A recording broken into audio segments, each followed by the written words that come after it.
أما بعد فأعوذ بالله من الشيطان الرجيم بسم الله الرحمن الرحيم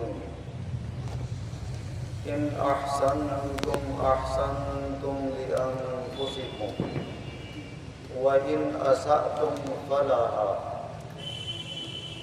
اللہ تبارک و تعالی اپنے کلام عظیم میں ارشاد فرما رہا ہے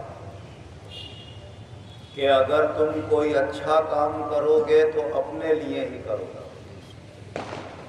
اور اگر کوئی برائی کرو گے تو وہ بھی تمہارے ہی لیے ہوگی۔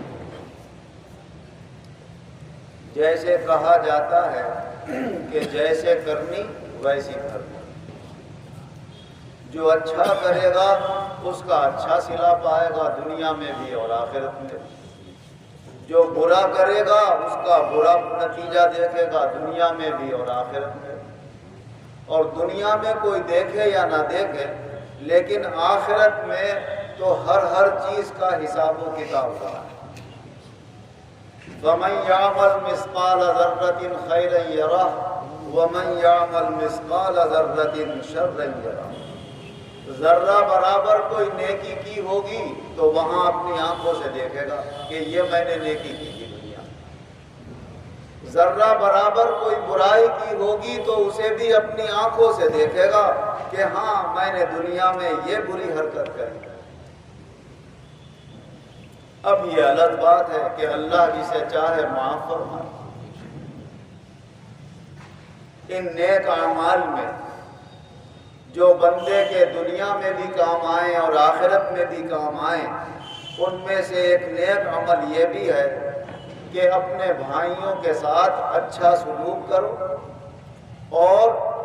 ان کے تمہارے اوپر جو حقوق ہیں وہ بہتر طریقے سے ادا کرو، جو تمہارے دوسروں پر حقوق ہیں وہ بہتر طریقے سے ادا کرو۔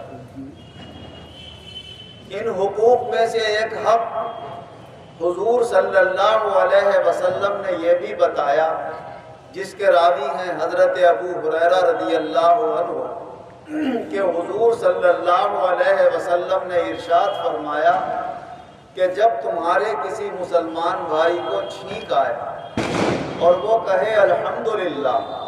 تو پھر تمہارے اوپر اس کا یہ حق بن جاتا ہے کہ تم جواب میں کہو یرحمک اللہ۔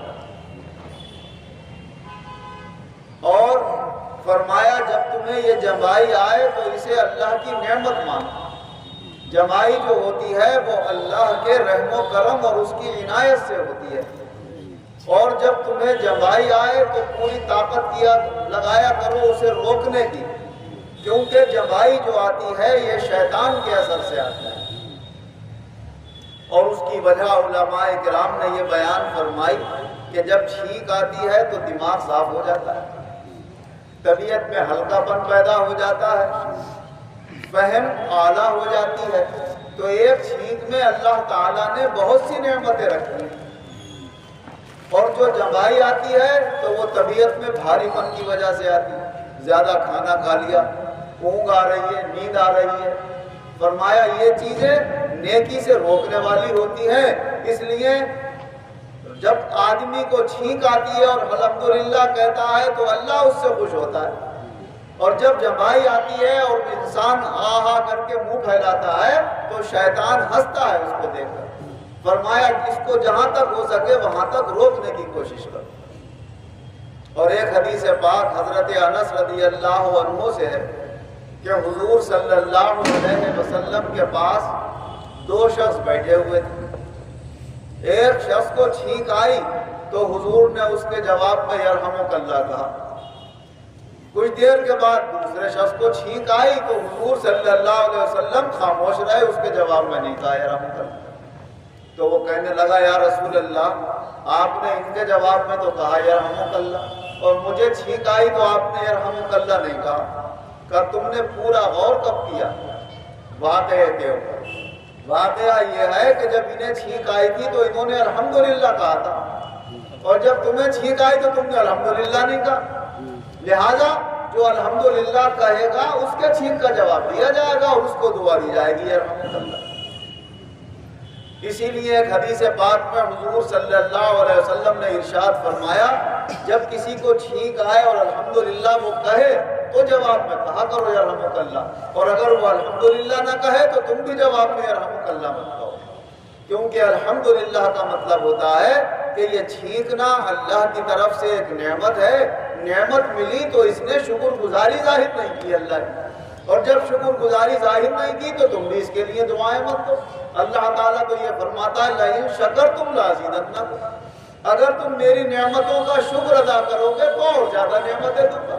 اگر یہ شکر گزار ہوتا تو ایک تو چھینک کی نعمت ملی، ایک اپنے مومن بھائی کی دعا ملتی کہ اللہ تیرے اوپر رحم فرمائے۔ یرحمک اللہ کا مطلب ہے اللہ تعالیٰ تیرے اوپر رحم فرمائے۔ اور ایک روایت حضرت ابو ہریرہ رضی اللہ عنہ سے یہ ہے کہ حضور صلی اللہ علیہ وسلم نے ارشاد فرمایا کہ 3 مرتبہ تک ایک محفل میں اگر کسی شخص کو چھینک آئے اور وہ الحمدللہ کہے تو تم یرحمک اللہ کہو، اور 3 مرتبہ سے زیادہ چھینک آئے تو سمجھ لو اسے زکام، پھر وہ بجائے نعمت کے پھر وہ بیماری کا اثر ہے اس کی، تو اب اس کے بعد تمہارے اوپر حق نہیں بنتا، اگر وہ الحمدللہ کہتا رہے چھینک کر تمہاری مرضی ہے، چاہو یرحمک اللہ کہو چاہو مت کہو، حق جو تھا اس کا وہ 3 تک تھا، اب 3 کے بعد اس کا حق نہیں رہا۔ تو حضور نبی اکرم صلی اللہ علیہ وسلم کی ان مبارک حدیثوں میں ہمیں یہ سبق خاص طور سے ملتا ہے کہ چھینکنا اللہ کی طرف سے اس کی بہت بڑی ہمارے لیے نعمت ہے، اور ہمیں اس پر الحمدللہ کہنا چاہیے اور سننے والے کو یرحمک اللہ کہنا چاہیے۔ اور جمائی جو ہے یہ شیطان کے اثر سے ہوتی ہے، جمائی آئے تو حضور صلی اللہ علیہ وسلم نے فرمایا اگر ایسے نہ رکے تو منہ پہ ہاتھ رکھ لیا کرو اور منہ کو دبا لیا کرو، شیطان کو خوش کرنا یہ انسان کا کام نہیں ہے، وہ تمہاری جمائی آنے سے خوش ہوتا ہے۔ اللہ تبارک و تعالی ہمیں ان نصیحتوں کو اپنانے کی اور ان پر عمل کرنے کی توفیق عطا فرمائے، اور دونوں جہان میں ایمان و عزت کے ساتھ شاندار کامیابی عطا فرمائے۔ الحمدللہ رب العالمین والعاقبۃ للمتقین والصلاة والسلام علی خیر خلقہ محمد وآلہ واصحابہ اجمعین۔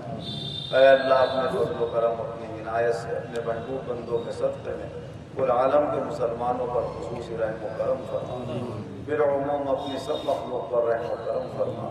خاص طور سے ایمان والوں کی ہر طرح کی الجھنیں پریشانیاں دور فرما، چین سکون اطمینان عطا فرما، جو بیمار ہیں انہیں شفا عطا فرما، جو قرض دار ہیں انہیں قرضوں سے نجات عطا فرما، جو بے روزگار ہیں انہیں اچھے روزگار عطا فرما، جو برسر روزگار ہیں ان کے روزگاروں میں خیر و برکت اور ترقی عطا فرما۔ ایمان و عزت کے ساتھ ہم سب مسلمانوں کو زندہ رکھ، ایمان و عزت کے ساتھ بآسانی ہمارا خاتمہ فرما، اور ایمان و عزت کے ساتھ آخرت میں اپنے مقبول بندوں کے ساتھ ہمارا حشر فرما، آمین۔